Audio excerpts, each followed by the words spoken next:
ದಿನ ಹಾಡು. ಈ ಹಾಡನ್ನು ನಾವು ಕಳೆದ ಬಾರಿ ಹಾಡಿದ್ವಿ. ಇದೊಂದೇ ಹಾಡು ಈ ವರ್ಷ ನಾವು ರಿಪೀಟ್ ಮಾಡ್ತಾ ಇರೋದು. ಈ ರಿಪೀಟ್ ಮಾಡೋಕ್ಕೆ ಎರಡು ಕಾರಣ ಇದೆ. ಇದು ಹಾಡು ನಾವು ಈ ಕಾರ್ಯಕ್ರಮ ಮಾಡ್ತೀವಿ ಅಂತ ಹೇಳಿದಾಗ 5-6 ಜನ ಕೇಳಿದ್ರು ನನಗೆ, ಯಾವ ಹಾಡನ್ನೊಂದು ಹಾಡಿಸಿ ಅವನ ಹತ್ರ ಅಂಥೇಳಿ. ಹಾಗಾಗಿ ಈ ಹಾಡು ಮತ್ತೆ ರಿಪೀಟ್ ಮಾಡ್ತೀವಿ. ಎರಡನೇದೇನೆಂದರೆ, ಇದು ತುಂಬ ಕಷ್ಟದ ಹಾಡು. ಇದನ್ನು ಕಲ್ತ್ಬಿಟ್ಟು ಒಂದೇ ಸರಿ ಹಾಡಿದ್ರೆ ನಮಗೂ ವರ್ಕೌಟ್ ಆಗಲ್ಲ. ಆ್ಯಕ್ಚುಲಿ ಒಂದು 3-4 ಸರಿ ಹಾಡಬೇಕು ಇದನ್ನು.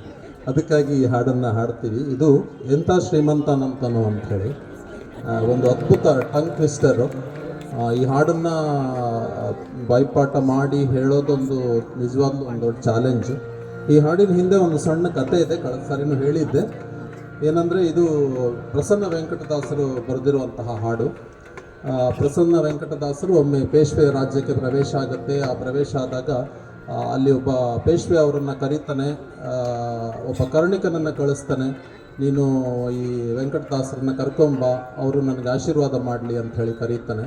ಅವನು ತುಂಬ ಜಾಣನಾದ ಕರ್ಣಿಕನಿರ್ತಾನೆ, ಕ್ಲರ್ಕ್ ಇರ್ತಾನೆ. ಅವನಿಗೊಂದು ತುಂಬ ಚೆನ್ನಾಗಿ ಬರೀತಿರ್ತಾನೆ ಅವನು. ಅದಕ್ಕೆ ಪೇಶ್ವೆಯವರು ಅವನಿಗೊಂದು ಚಿನ್ನದ ಪೆನ್ ಕೊಟ್ಟಿರ್ತಾರೆ, ತುಂಬ ಒಳ್ಳೆ ಕರ್ಣಿಕ ಅಂಥೇಳಿ.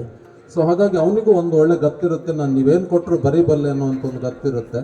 ಸೊ ಇವನು ಹೋಗಿ ಪೇಶ್ವೆ ಅವನನ್ನು ಕಳಿಸ್ತಾನೆ, ಅವನನ್ನು ದಾಸರನ್ನು ಕರ್ಕೊಂಬ, ನನಗೆ ಆಶೀರ್ವಾದ ಮಾಡಲಿ ಅವರು ಅಂಥೇಳಿ.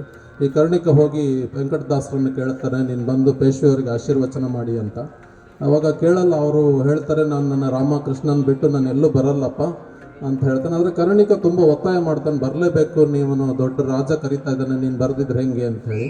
ಅವಾಗ ಪ್ರಸನ್ನ ವೆಂಕಟದಾಸರು ಒಂದು ಚಾಲೆಂಜ್ ಕೊಡ್ತಾರೆ, ನಿನ್ನ ಚಿನ್ನದ ಪೆನ್ನಲ್ಲಿ ನಾನು ಏನು ಒಂದು ಹಾಡು ಹೇಳ್ತೀನಿ, ಅದನ್ನು ನೀನು ಕರೆಕ್ಟಾಗಿ ಒಂದು ತಪ್ಪಿಲ್ಲದೆ ಬರೆದ್ರೆ ನಾನು ನಿನ್ನ ಕರೆದಲ್ಲಿಗೆ ಬರ್ತೀನಿ ಅಂತ ಹೇಳಿ ಪ್ರಸನ್ನ ವೆಂಕಟದಾಸರು ಅವನಿಗೆ ಚಾಲೆಂಜ್ ಹೇಳ್ತಾರೆ. ಆ ಚಾಲೆಂಜ್ಗೆ ಬರೆದಿರುವಂತಹ ಹಾಡು ಇದು. ಇದೊಂದು ಕತೆ, ಇದೊಂದು ಪ್ರತೀತಿ. ಆದರೆ ಈ ಹಾಡನ್ನು ಕೇಳಿದ ಮೇಲೆ ನೀವು ಯೋಚನೆ ಮಾಡಿ, ಪ್ರಸನ್ನ ವೆಂಕಟದಾಸರು ಪೇಶ್ವೆ ಅರಮನೆಗೆ ಹೋದ್ರೋ ಹೋಗಲಿಲ್ವೋ ಅನ್ನೋದು ನೀವು ತಿಳಿದು ಹೇಳಿ ನನಗೆ. ಇದು ಎಂಥ ಶ್ರೀಮಂತನಂತನು ಕಾಂತಯ್ಯ ಕಾಂತ, ಪ್ರಸನ್ನ ವೆಂಕಟದಾಸರ ರಚನೆ, ರಾಗ ಭೂಪಾಲಿ, ಆದಿತಾಳ.